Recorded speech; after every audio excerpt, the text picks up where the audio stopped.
오늘 저는 윤석열 전 검찰총장의 아내인 김건희 씨를 둘러싼 논란들에 대한 이야기를 해주도록 하겠습니다.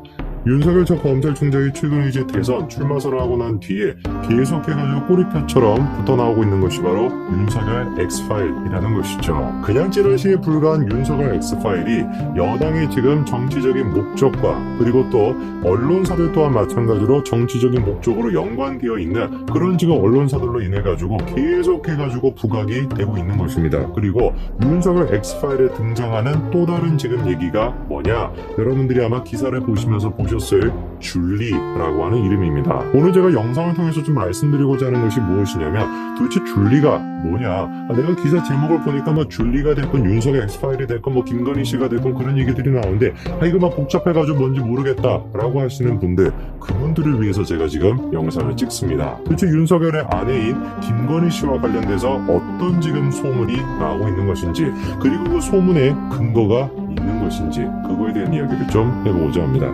같이 한번 보시죠. 최근 들어가지고 윤석열 전 검찰총장의 아내인 김건희 씨가 논란이 되고 있습니다. 특히나 유튜버들과 언론사들을 중심으로 해가지고 줄리라고 하는 얘기가 나오고 있는데요. 그렇죠. 줄리라고 하는 것이 뭔지를 알아보기 위해서 김건희 씨에 대해서 좀 살펴봐야 되겠습니다. 김건희 씨는 72년생으로 올해 나이가 49세입니다. 그리고 김건희 씨는 사업가인데요. 코바나 컨텐츠라고 하는 문화예술을 담당하는 그런 사업체를 운영하고 있죠. 자, 그렇게 사업가 활동을 했었던 김건희 씨는 2012년도에 52세였던 윤석열 전 검찰총장과 결혼을 하게 됩니다. 당시 이제 김건희 씨는 윤석열 전 검찰총장의 검소한 모습에 감명을 받았다고 하는데요. 실제 통장 잔고가 윤석열 전 검찰총장이 2천만 원밖에 없었다고 합니다. 알려진 내용에 따르게 되면 김건희 씨가 윤석열 전 검찰총장을 만났던 계기는 스님을 통해서 만났다고 합니다. 그리고 윤석열 전 검찰총장의 검소한 모습, 통장 지금 잔고가 2천만 원밖에 없다라고 하는 그런 모습에 매력을 느껴가지고 결혼까지 하게 됐다는 것이죠. 자, 그런데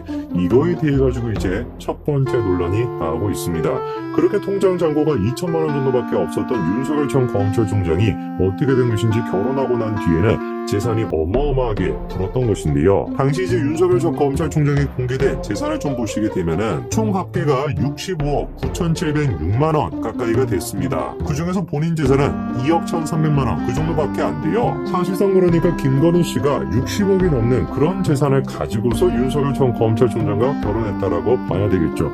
그러니까 이제 궁금증이 생기게 되는 것입니다. 아니 무슨 뭐 사업을 하는 사람이 뭘로 사업을 했길래 저렇게나 많은 돈을 벌 수가 있는 것이냐. 김건희 씨가 운영하고 있다라는 그 사업체에 대해 가지고 사람들이 관심을 갖기 시작한 것이죠. 김건희 씨가 운영하고 있는 코바나 컨텐츠는 한마디로 얘기해서 공연 사업체인데요. 유명한 공연들을 많이 개최를 했습니다. 자, 그런데 전시에 대해 가지고 김건희 씨가 다음과 같이 인터뷰를 한 적이 있습니다. 큰 전시를 한다라 그래서 돈을 많이 벌 수 있는 게 아니라는 거죠. 사실은 그럼 뭘 통해 가지고 돈을 벌었다라는 것이냐? 1990년대 후반에 IT 붐이 일어났을 때 주식으로 돈을 많이 벌었고 그걸로 사업체를 운영해서 재산을 불렸다는 것이죠. 그런데 그때 당시에 김건희 씨가 주식을 통해서 얼마만큼의 돈을 벌었다라는 것인지 그리고 그렇게 번 돈으로 어떤 종류의 사업체를 했다라는 것인지 그게 지금 명확하지가 않다 보니까 그거를 가지고 지금 묘한 이야기가 나오고 있습니다. 현재 지금 여당 쪽에서 공격하고 있는 게 이런 내용입니다. 김건희 씨가 일단 개명을 했다는 것인데요. 해당 주장을 하고 있는 사람은 바로 정대택이라고 하는 사업가입니다. 누군지 조금 모르시는 분들이 계실 수가 있는데 논란이 되고 있는 윤석열 검찰총장의 장모와 동업을 했다라고 하는 사람 그 사람이 바로 정대택 씨입니다. 저분이 지금 폭로하고 있는 내용이 무엇이냐면 김건희 씨가 개명을 했고 원래 이름이 뭐라는 거예요?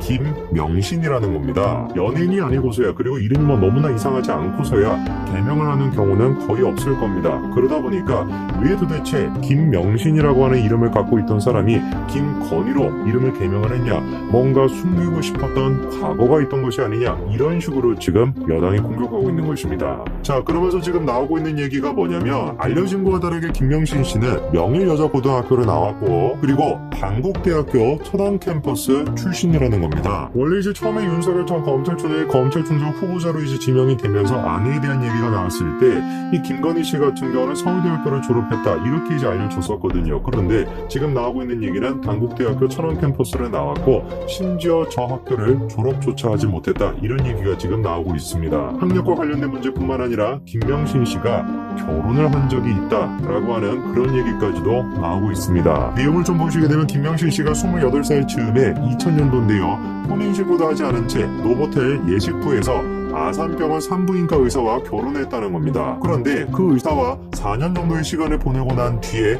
헤어지게 되었고 김명신 씨가 모친의 집으로 돌아오게 됐다는 것이죠. 그렇게 돌아왔던 김명신 씨는 강남의 라마다 르네상스 호텔에서 일을 했다라는 것인데 그게 바로 지금 얘기가 나오고 있는 줄리 이야기의 시작점입니다. 어떤 내용이냐? 르네상스 호텔에는 볼케이노라고 하는 클럽이 있는데 그 클럽의 에이스가 바로 줄리였고 그 줄리가 김명신이고 그 김명신이 곧 김건희다라고 하는 내용입니다. 그리고 그때 당시 김명신 씨와 근무를 하다가 만난 사람이 있는데 그 사람은 다른 사람이 아니라 삼부토건의 조남욱 회장이었다라는 것이고요. 그렇게 김명신 씨가 조남욱 회장을 만나게 됐다라는 것이고 조남욱 회장은 김명신 씨가 마음에 들어서 전격적으로 비서로 발탁했다고 합니다. 그리고 그렇게 비서로 발탁이 된 김명신 씨는 자신의 어머니와 관련된 사안에 대해서 조남욱 회장한테 부탁을 하게 되는데요. 당시 그래도 김명신 씨의 어머니 윤석열 검찰총장의 장모가 동업했던 정대택 씨와 재판 중이었는데요. 그때 조남욱 회장이 소개시켜줬다라고 하는 사람이 바로 양재택 검사라는 것입니다. 자, 그런데 여기서 또 마찬가지로 얘기가 좀 지저분하게 되는데요. 양재택 검사는 결혼한 상태였고요. 그리고 자식까지도 있었습니다. 그런데 김명신이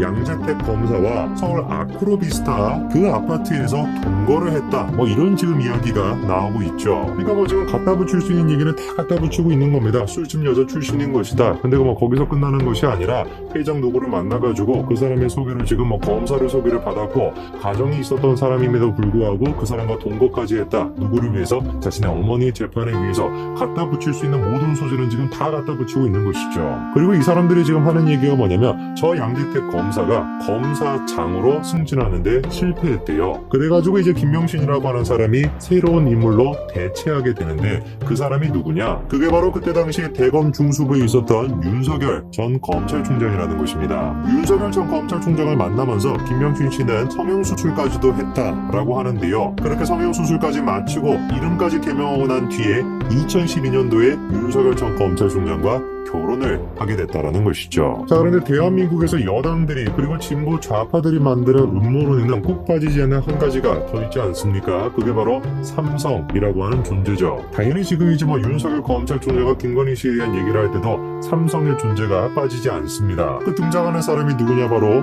홍라희 여사가 등장을 하는데요. 미술관장 출신의 홍라희 여사가 김건희 씨의 코바나 컨텐츠에게 여러 유명한 전시회를 열 수 있도록 그렇게 연출을 대줬다라는 겁니다. 그리고 그런 식의 관계에 있어가지고 윤석열 전 검찰총장 또한 마찬가지로 대가성 뇌물을 받은 거 아니냐 이런 이야기가 지금 나오고 있는 것이죠. 재미난 게 무엇이냐면 이런 식의 내용을 대해 가지고 보도하는 언론사들조차도 확인된 얘기가 아니다 라는 식의 전제 조건을 붙이고 있다는 것인데요. 확인되지도 않은 그런 얘기를 뭐하러 전달을 하겠습니까?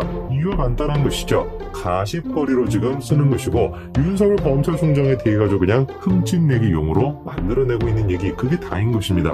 그래서 제가 한번 사실관계 몇 가지를 좀 짚어드리겠습니다. 자, 아까 전에 문제가 됐던 양재택 검사에 대해 가지고 실제로 다음과 같이 수사가 진행이 됐었습니다. 그러면서 정대택의 사건에 압력을 행사한 사실로 고소를 당했다라고 하는 내용인데 결과는 어떻게 됐습니까? 누명으로 끝났죠. 그리고 윤석열 전 검찰총장에 대해서도 다음과 같은 민원의 내용들이 있었습니다. 내용은 아까 전에 제가 말씀을 드렸던 그런 내용들이 나와 있습니다. 양재택에 내연 영화 어쩌고저쩌고 출입을 하면서 압력을 행사했다 그런 내용인데 당연히 결과는 마찬가지로 누명으로 끝났죠. 그러니까 이미 양재택이라고 하는 사람에 대해서 저런 식의 내용이 있었고 그거에 대해서 수사까지도 진행이 됐습니다. 결과는 뭐라는 거예요? 누명이라는 것이고 윤석열 전 검찰총장에 대해서도 다 지금 논의가 됐던 내용인데 뭐라는 겁니까? 누명이라는 것입니다. 자, 그리고 줄리의 지금 당사자다라고 지목을 받고 있는 김건희 씨. 김건희 씨와 마찬가지로 처음으로 언론사에 자신에 대한 소문의 진상에 대해서 다음과 같이 밝혔죠. 뉴스버스라고 하는 언론사를 통해 가지고 뭐라고 밝혔습니까? 줄리니 무슨 호스티스니 별 얘기가 지금 다 나오고 있는데 기가 막힌 얘기라는 거죠. 사실 저는 이번에 김건희 씨가 저런 식으로 해명하는 걸 보면서 어떤 생각이 좀 들었냐면은 해명하는 것 자체가 별로 좋지 못하다라고 하는 생각이 들었습니다. 정치적으로 저거는 좋지가 않아요. 그러니까 제일 좋은 거는 뭐냐? 그냥 가만히 아무 얘기하지 않는 것이고 법적인 조치를 취하는 거. 그게 가장 좋은 방법입니다. 윤석열 검찰총장은 진보, 보수 이런 것들을 떠나가지고 법치 입장에서 상식적인 수준에서 행동하는 사람이다. 그 점에 대해 가지고 국민들이 지금 지지하고 있는 거 아닙니까? 이 윤석열 엑스파일이라고 하는 것도 정무적으로 접근해서는 안 된다라는 것입니다. 그냥 법대로 하겠다. 문제가 있는 부분들에 대해서는 책임을 묻겠다. 그렇게 그냥 얘기하면 되는 것이지 저거에 대해서 직접적으로 나서가지고 무슨 해명을 한다. 해명을 하면 할수록 일반적인 국민은 지금 김건희 씨를 보면서 줄리라고 하는 이미지를 떠올리게 된다는 것이죠. 언제까지 대한민국의 정치가 이런 식으로 야만적이고 지저분해야 되는지 모르겠습니다. 적어도 문재인 정권과 더불어민주당이 끝장나기 전까지는 계속해가지고 이런 식으로 더러운 정치판이 될 것 같습니다.